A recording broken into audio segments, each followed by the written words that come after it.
Good morning बच्चों। कक्षा second, आज हमारा टॉपिक है मात्राएं। ठीक है, वैसे तो हमने कक्षा फर्स्ट में मात्राओं वाला टॉपिक पढ़ा है कि मात्राएं कौन कौन सी होती है और कैसे लगती हैं। ठीक है, परंतु आज हम जानेंगे, हमने स्वर पढ़े थे, व्यंजन पढ़े थे, वर्ण पढ़ लिए। ठीक है, तो स्वर कितने होते हैं हमारे? 11, हमें पता है, पढ़े हैं हमने। स्वर कितने होते हैं? 11। तो इनकी मात्राएं कौन कौन सी होती है वो जानेंगे। अ की कोई मात्रा नहीं होती। ठीक है, ए व्यंजन के साथ मिला होता है परंतु इसकी कोई मात्रा नहीं होती। आ है, आ की मात्रा हम ऐसे लगाते हैं। फिर है छोटी ई, छोटी ई की मात्रा लगाएंगे हम ऐसे। फिर आगे है बड़ी ई, बड़ी ई की मात्रा ऐसे। छोटे ऊ की मात्रा ऐसे, बड़े ऊ की मात्रा नीचे की तरफ। री ऋषि, इसकी मात्रा कैसे लगाते हैं? ऐसे लगाते हैं ना। फिर है ए यानी छोटी ए की मात्रा ऐसे।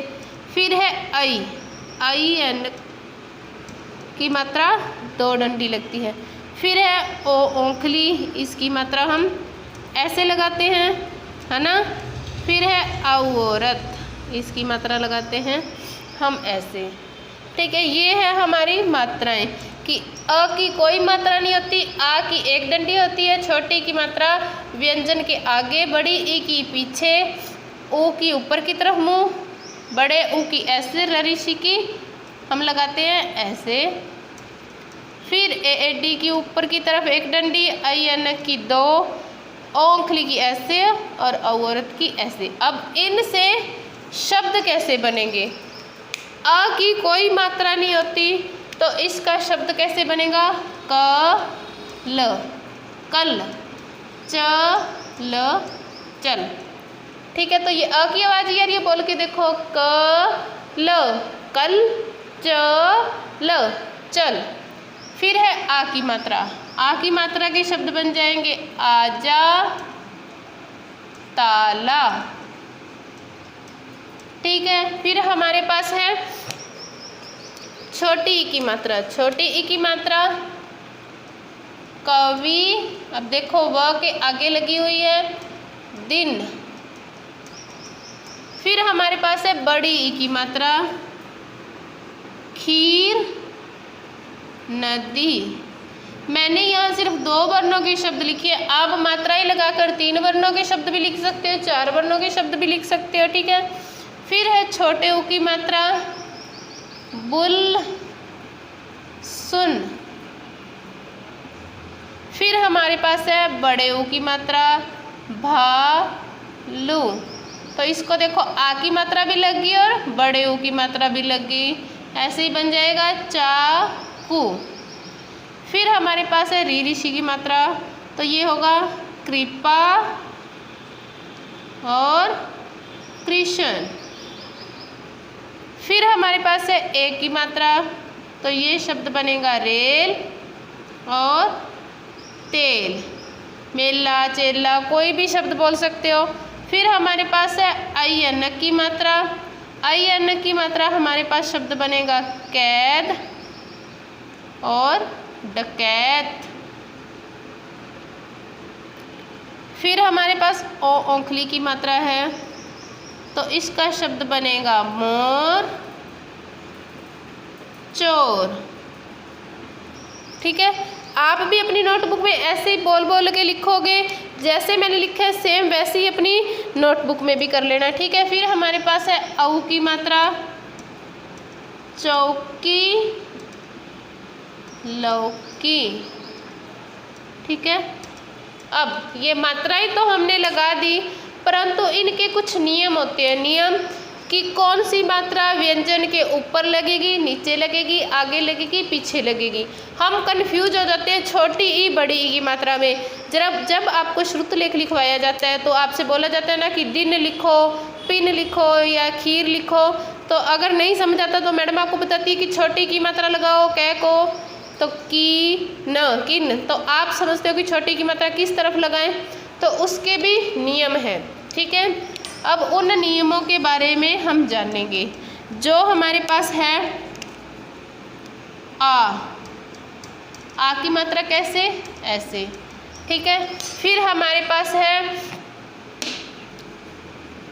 छोटी ई नहीं, सॉरी, बड़ी ई, आ की मात्रा, बड़ी ई की मात्रा, फिर हमारे पास है ओ, और फिर हमारे पास है औ। अब ई की मात्रा ऐसे, ये छोटी ई की होती है, बड़ी ई की ऐसे, औ की ऐसे, और इसकी ऐसे, औरत की, ठीक है। आ की मात्रा एक डंडी, बड़ी की मात्रा ऐसे, औ की मात्रा ऐसे, औ की मात्रा ऐसे। ये जो मात्राएं हैं, ये चारों मात्राएं किसी भी व्यंजन के पीछे लगती हैं। कहाँ लगती हैं? पीछे लगती हैं। कैसे, देखो, अब आ की मात्रा ये डंडी है तो ये मैंने तय के पीछे ही लगाई है। बड़ी की मात्रा ऐसे है तो ये मैंने दै के पीछे ही लगाई है, ख के पीछे लगाई है। फिर है ओ की मात्रा के शब्द है मोर, तो मोर भी मैं के पीछे ही मात्रा लगी है।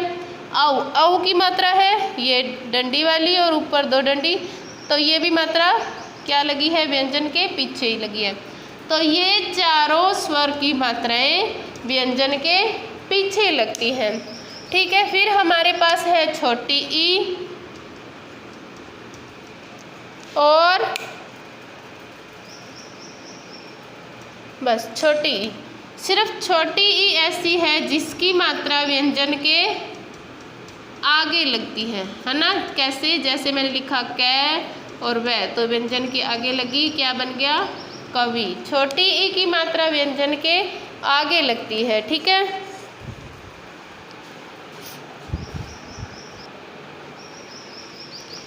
तो छोटी ई की मात्रा हमने जान ली कि ये व्यंजन से आगे या पहले लगती है। पहले मात्रा लगेगी फिर व्यंजन आएगा, ठीक है। उसके बाद हमारे पास बचा है छोटा ऊ, बड़ा ऊ। छोटा ऊ, बड़ा ऊ और ऋषि, ठीक है। फिर हमारे पास क्या है? छोटा ऊ, बड़ा ऊ, ऐसे होता है।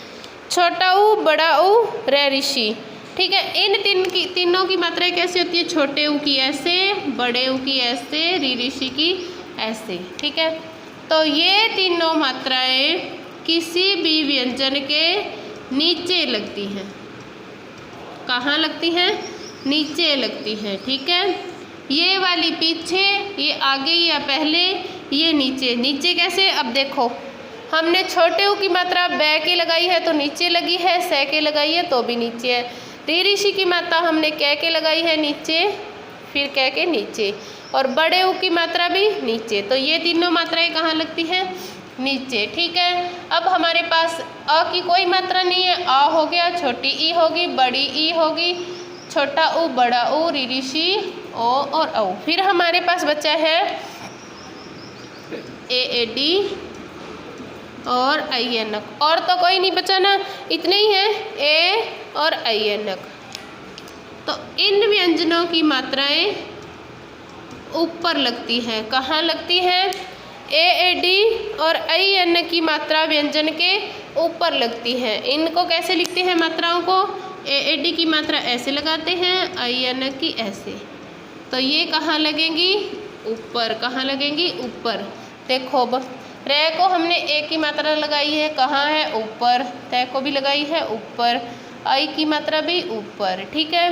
तो आज हमने मात्राओं के बारे में जाना कि हमारे जो व्यंजन हैं उनको हमारे जो स्वर हैं उनको जब हम व्यंजन के साथ मिलाते हैं तो उनका जो रूप बनता है वो क्या कहलाता है? मात्राएं कहलाता है, ठीक है।